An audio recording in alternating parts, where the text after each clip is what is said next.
नमस्कार दोस्तों and welcome back to my channel जहां आपको मिलता है सिर्फ और सिर्फ एंटरटेनमेंट। और आज मैं लाया हूँ एक नई सीरीज जिसका नाम है फिनिक्स और ये रहा इसका एक टिशू। तो यार वीडियो पे नए हो तो वीडियो को लाइक कर देना और चैनल को सब्सक्राइब कर देना। और साथ ही मेरे चैनल पर ज्वाइन बटन स्टार्ट हो गया है तो आप वहां से ज्वाइन कर सकते हो और उसी के साथ अब आप मुझसे व्हाट्सएप पर जुड़ सकते हो जिसका लिंक मैं आपको डिस्क्रिप्शन में दे दूंगा। तो यार पिछले इशू में आपने देखा कि जीन अपनी टीम के साथ मिलकर थैनोस और ब्लैक ऑर्डर पे हमला करते हैं, लेकिन तभी थैनोस वॉर लकाई के जरिए जीन को कंट्रोल करता है और उसके फिनिक्स फोर्स के जरिए वॉइड ओपन करने लगता है। लेकिन तभी जीन अपनी फिनिक्स फोर्स अडानी को देती है जिसके कारण थैनोस का कंट्रोल उस पर से छूट चुका था। लेकिन तभी जीन देखती है कि नई पावर्स मिलने के बाद अडानी अब करप्ट हो चुकी है और तब वो जीन को वॉचर के घर ब्लू एरिया ऑफ मून भेज देती है। तो अब आगे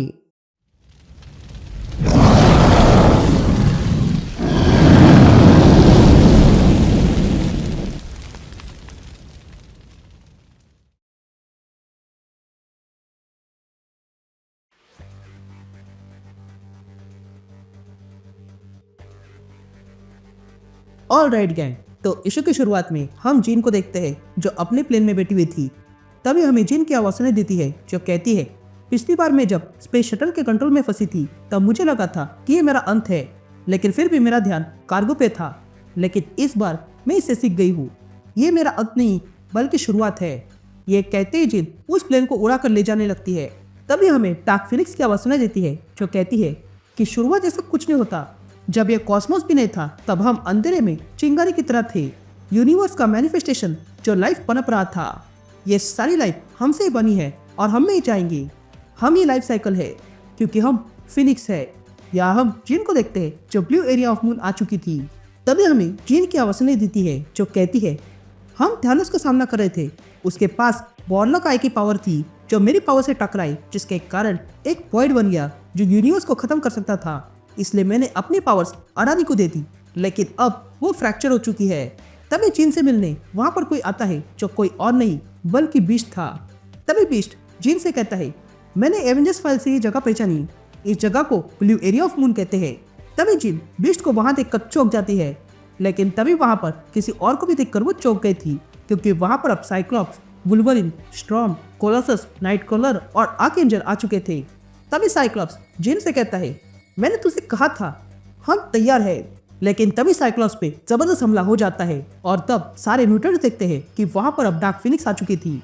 ये देखकर जिन कहती है, ये म्यूटेंट्स मेरी मदद के लिए आ गए थे, लेकिन इन्हें पता नहीं है कि खतरा क्या है। ये लोग यहाँ डार्क फिनिक्स से लड़ाई करने आ गए, लेकिन फिनिक्स ने ही इस मेमोरी से छेड़छाड़ की है क्योंकि वो याद दिलाना चाहती है कि ऑल पावर कीमत चुकाने पर आती है। या हम अडानी को देखते हैं जिसके अंदर फिनिक्स का एक अंश रह गया था और तब वो कुछ ब्रूड्स को मार गिराती है। लेकिन तभी देखकर पेरिकस अडानी से कहता है, अडानी अपने ऊपर कंट्रोल कर लो, ये ब्रूड को तुमने ही बुलाया है तो तुम ही इन्हें नष्ट कर सकती हो। जिस पर अडानी कहती है, ये बहुत सारे हैं। ये कहते ही अडानी उन सारे ब्रूड्स पे हमला कर देती है। तभी हमें अडानी की आवाज सुनाई देती है जो कहती है कि पेरिकस ने मुझे बताया था कि ट्रू पावर वो नहीं जो तुम मानते हो बल्कि वो है जिसे तुम धारण करते हो। फिनिक्स ने मुझे लिमिटलेस पावर दी और ये पावर बहुत सारे दर्द के साथ आती है, पर मेरे लिए जब मैंने पावर्स अपनाई तो मेरे अंदर बहुत बदलाव हुआ। अब से मैं आजाद हूँ। ये कहते ही अडानी फिनिक्स फोर्स को अपनी तलवार में लाकर उस तलवार को धरती में घुसाती है जिसके कारण वहां पर बड़ा धमाका हो गया था। और तब अडानी देखती है कि वहां पर कोई भी नहीं था।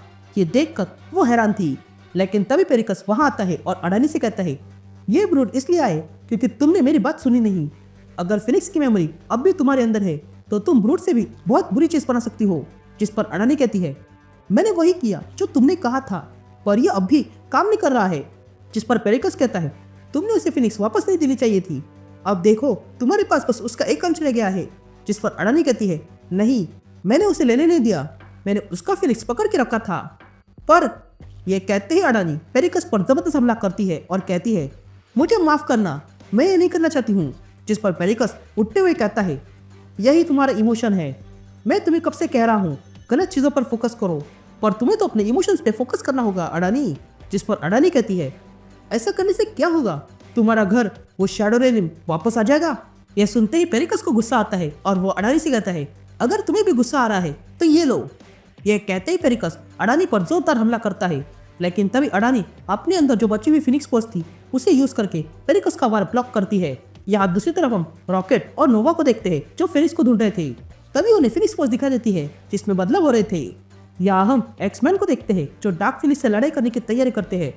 तभी वुल्वरीन सबसे कहता है जल्दी कवर लो। यह सुनते ही एक्समैन कहीं पर छुप जाते हैं। तभी साइक्लोप्स स्टॉर्म से कहता है ये बहुत पावरफुल है, हमें इसे डिसेबल करने का तरीका ढूंढना होगा। ये कहते ही वे लोग देखते हैं कि डार्क फिनिक्स ने बड़ा सा स्टोर उठा दिया था। तभी देखकर साइक्लोप्स कहता है जीन ऐसा मत करो, ये फिनिक्स तुम नहीं हो। ये कहते ही साइक्लोप्स अपने ऑप्टिक ग्लास से उस स्टोन पर हमला करके उस स्टोन के टुकड़े करता है। तभी डार्क फिनिक्स कहती है कि जब भी कोई बिंग ग्रेटर विल के साथ मुझे बुलाता है तब मैं उसके सामने सेवियर बन के नहीं बल्कि उनके ट्रू पोटेंशियल का मिरर बन के आती हूँ और उन्हें अपने फ्लेम्स देती हूँ और मेरी पावर्स भी, ताकि वे लोग जो है उससे उभर कर आगे आ जाए। जिस पर फिनिक्स कहती है कि हर कोई इसे हैंडल नहीं कर सकता है और मैं ये बात अच्छे से जानती हूँ। ये कहते ही वे दोनों एक दूसरे पर टकराते हैं। तभी फिनिक्स कहती है मैं तुम्हारे खिलाफ गई हूँ, मैं तो अपने नेचर के खिलाफ गई हूँ और अपने वर्स्ट पार्ट को फायर से कंज्यूम कर दिया, लेकिन फिर मैंने सच जान लिया कि हम दोनों एक ही है। ये कहते ही फिनिक्स डार्क फिनिक्स को नीचे फेंकती है। तभी आगे फिनिक्स कहती है मैंने अपना त्याग कर दिया क्योंकि मेरे पास इसे कंट्रोल करने का एक ही रास्ता था, तो क्या तुम अब भी यही चाहती हो? जिस पर डार्क फिनिक्स कहती है तुम भी यही चाहती हो। ये कहते ही डार्क फिनिक्स पर हमला करती है।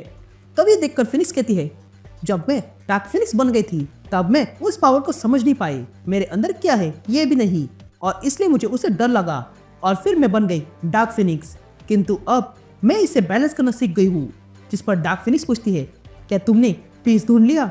जिस पर जिन कहती है तुमने जो किया है उसके बाद मैं उसे कैसे ढूंढ सकती हूँ?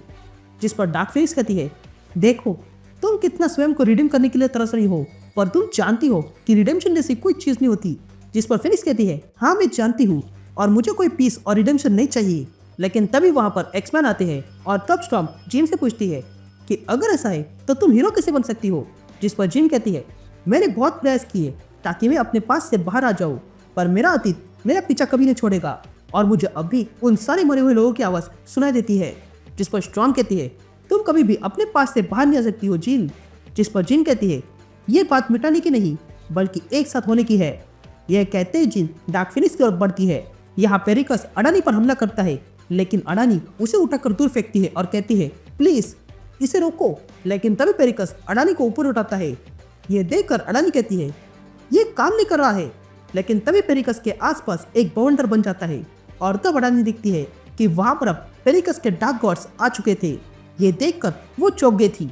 यहाँ रॉकेट और नोवा फिनिक्स को देखकर उसकी ओर बढ़ने लगे थे, लेकिन देखते हैं कि जीन वहां पर किसी ककुन में बंद है।